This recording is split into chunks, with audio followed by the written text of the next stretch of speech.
Close one. The U.S. didn't have a close one. Well, them boys were bad. I, I'm I thought it talking, was a close one. I thought it was like 1-0.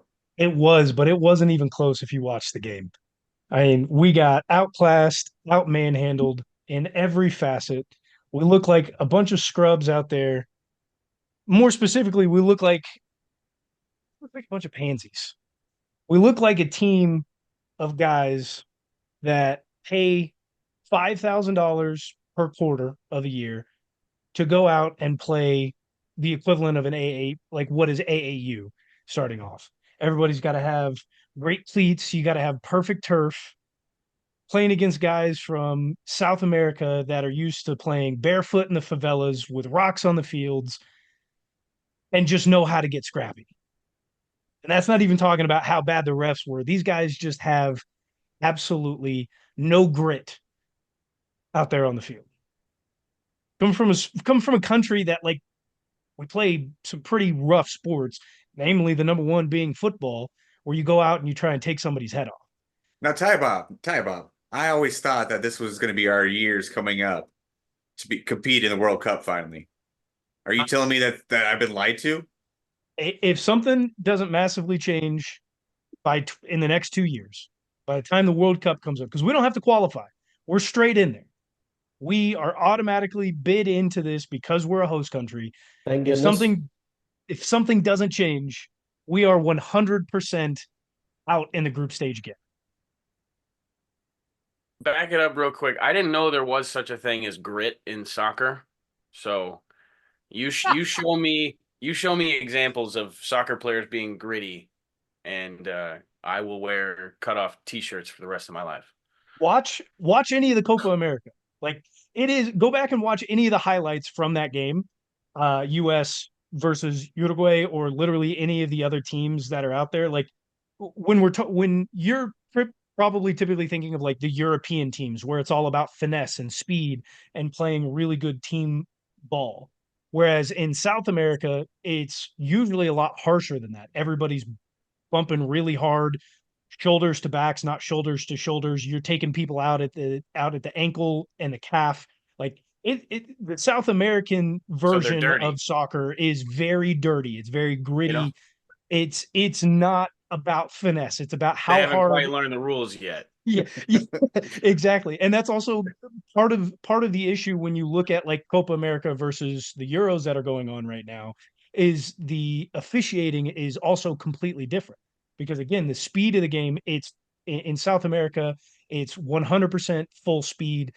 There's a little bit of flash when you talk about like the big name countries that are playing like a Brazil or an Argentina where they've got the big name players that know how to be flashy, but the guys who aren't the big name players, they just know how to take you out. It's it when you watch the South American Copa America Cup, it is very much like hockey in the way that they're just throwing their bodies at each other.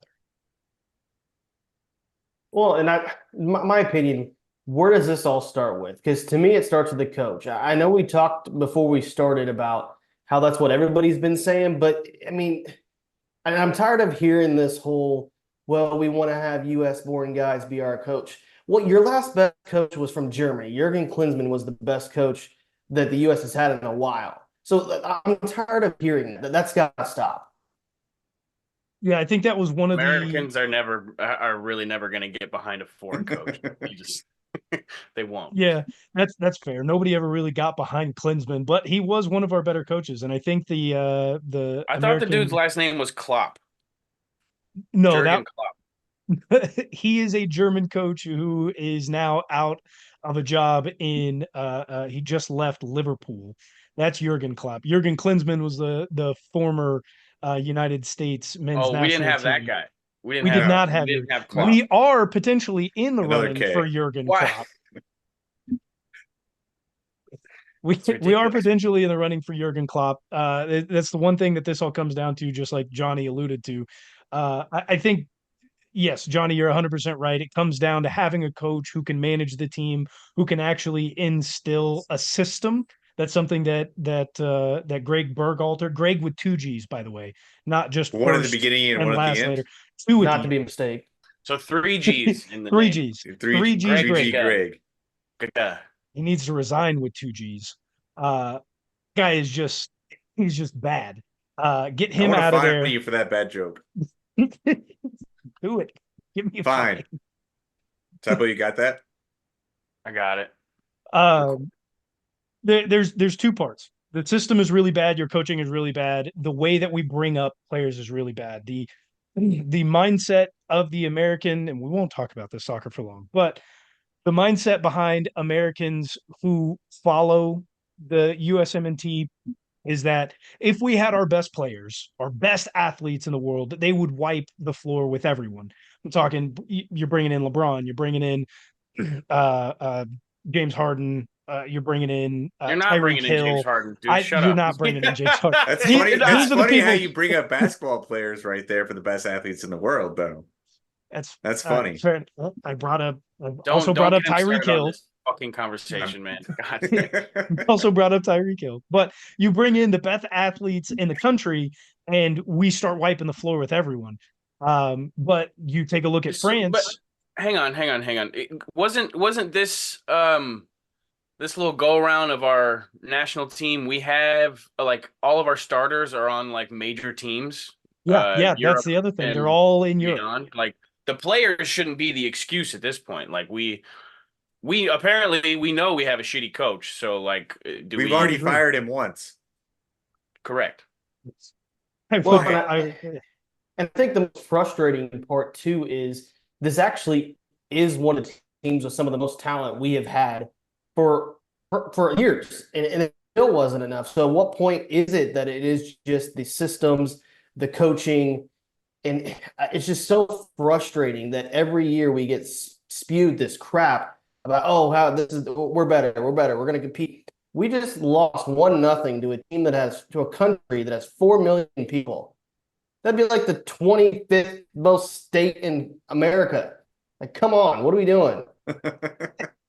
Yeah, no, you're right. I mean, we've got Christian Pulisic, who is a Champions League winner.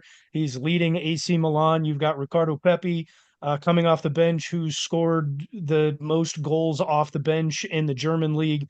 You've got Weston McKennie, who plays in the Premier League, so on and so forth. Everybody, it doesn't matter. At this point, the players are there. You can't blame the talent. It comes down to the system that the federation, the soccer federation America is building by having it be the most expensive sport that young kids have to play. I was alluding to that in the beginning, talking about thousands of dollars a year just to play for a couple of months.